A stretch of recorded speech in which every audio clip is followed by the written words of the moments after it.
The lights were still on the deck when Voy came in at 10 past 10. They went down to night low at 2. The timer did that on its own, but for now the pool sat in the bright flat blue it kept after closing. Water that had not been disturbed since the last swimmer left, lane rope slack, the scoreboard at the deep end gone dark. From the upper concourse rail he could see the whole length of it. He was still in his jacket. Below him, somewhere in the equipment corridor, a relay clicked, and a moment later a second relay answered, and the long roof vents above his shoulder began to pull open with the slow mechanical sigh he had heard for 4 years. The air on the back of his neck moved before he set his bucket down. He took the upper concourse first. Cups on the bleachers, 2 crumpled programs from the regional meet that had been a week ago, a child's flip-flop someone would not be coming back for. He locked the spectator doors. From each lock he could see down to the water from a different angle, and from each angle the pool was the same emptied blue. Renata was on the deck when he came down. She was in dry shoes with her clipboard against her hip and the lanyard turned around so the badge read backwards, which meant she had been here longer than she meant to be. She was swapping the laminated tag on the chair at lane 4. The tag had a date on it. The lifeguards rotated through them, and she did it with the small irritation of someone doing the last thing on a list. Therapy ran long again, she said without turning. I pushed lap swim to 8:50. Maintenance comes Thursday. She looked up. The lane 6 thing. Okay. Post-use sequence is overlapping the vent handoff. Controller log threw an alert 3 Wednesdays in a row, so I had to file. She set the new tag. The old one she folded into her clipboard. I don't think it's a problem, but I have to file. Okay, have a good one, Voy. She walked the deck to the side door and out. He heard the bolt go from the outside, the small, heavy sound of it, and then her footsteps on the upper concourse going to the staff exit. He went to the equipment closet. The controller box was mounted to the wall just inside the door, a beige steel face about the size of a hardcover book, with a small green light at the upper right that pulsed slow when the system was running normally and went steady when it was not. It was pulsing slow. The face had a row of labels above 3 soft buttons that no one ever pressed at this hour. Feed hold, recircle 75%, post-use. Below the buttons, a narrow window showed a line of text that updated on its own. Right now it read recircle 75%, vent open in pale green. The relay bank sat above the box in an open frame, 8 black switches in a row, and one of them clicked while he stood there, and a second one a beat after, in the same slow staircase he had heard from the upper concourse. He pulled the cart out from beside the panel. Pads, brush, pumice, the neutral cleaner in its squat white bottle, a pail, and the rolled-up sleeve he kept in the cart's lower tray because the sleeve on his right arm, the elbow, had not been right for years. He wore loose during the walk-in and then rolled down before he started. He filled the pail at the deck tap. The water came warm. The deck taps drew off the same loop as the pool a few feet before the heater, which he had been told once and had no reason to remember except that the pail was warm in his hand on cold nights. He started at lane 1, deep end, the way he always did. He knelt at the gutter and set the pad against the tile. Lane 1 took the lightest hand. The line at the tile broke under the pad without much pressure. He worked in 2-meter sections, sliding the cart, kneeling, scrubbing, rinsing, sliding the cart again. The pool talked to itself while he worked. The hum from the pump room was steady when he stopped to listen and disappeared when he was scrubbing. A relay clicked. A pressure shifted somewhere in the deck and the surface near lane 3 trembled briefly with a fine fizz at a return jet and went still.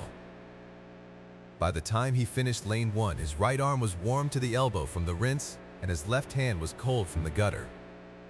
He moved to lane 2.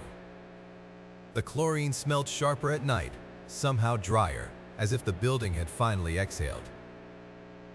He worked. He moved through lanes 3, 4, 5. At lane 4, the tile had a faint pink line where someone's goggles had bled dye into the grout. It had been there for months, it would be there for years, and he worked around it the way he always did. The shallow end half of lane 5 had a faint scuff of black, the kind the children's lessons left when one of them kicked the wall in shoes they were not supposed to wear, and someone laughed too hard to make them take them off. He worked it with the pumice. The black came up clean. He rinsed. He moved his cart. At lane 6, he set the pad down and his forearm went into the water at the gutter, and his arm knew the lane before he had named it. The water was warm to the inside of his wrist in a way the others had not been. Not warm, warmer.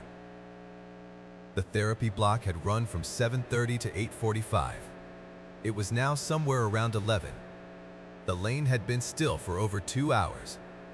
It should have been the same as the others.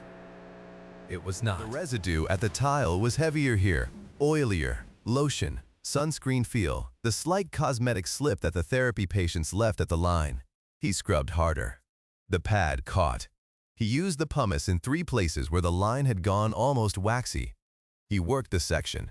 Behind him, a relay clicked, a different pitch from the earlier ones, and a few seconds later there was a faint fizz at a deck return jet a few meters down at the foot of lane 6, and then nothing. He did not look up. He moved his cart half a meter. He scrubbed. By the shallow end of lane 6, the warmth at his wrist was gone. Lane 7 felt like the others again. He worked it. He worked lane 8. He emptied the scum water into the floor drain and refilled the pail. He mopped the deck around the lanes. He put the lane rope tension hardware back in the orientation the morning crew preferred. They preferred it backwards from how the night crew naturally set it, and once a year at the all-staff meeting one of them mentioned this and the other side mentioned it back, and nothing changed. The lobby trash was light, a protein bar wrapper, a wet swimsuit someone had thrown away instead of taking home, a newspaper folded to the crossword with 3 answers filled in wrong. He tied the bag and set a new one. The men's room first, then the women's. Mirrors, sinks, floor mopped in long strokes from the back wall to the drain. The family changing room had grab bars along the wall and a shower bench bolted to the tile. He lifted the bench to mop under it. The bench was heavier than it looked, solid plastic over a steel frame, and the bolts that held it left rust circles on the tile that did not come up no matter what he used. He set it back. He wiped the grab bars. He logged the cleaning in the green binder with the date and his initials and the time. 2:33. At the staff door, he stopped with his hand on the bar. The natatorium lights had gone to night low at some point while he was in the men's room. The overhead bank dimmed to a low warm amber that the timer chose for it. No one chose it.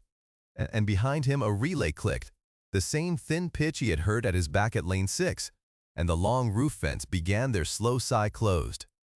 The surface of the pool, what he could see of it from here, caught the amber and held it without moving. He pushed the bar. The bolt sounded the same as Renata's had. Outside, his car was the only one in the lot. The chlorine smell was still on his jacket and would be on his pillow later. The sleeve on his right forearm was damp where he had rolled it back down. The skin under it was tender from the chlorine and from the brush. He went to his car.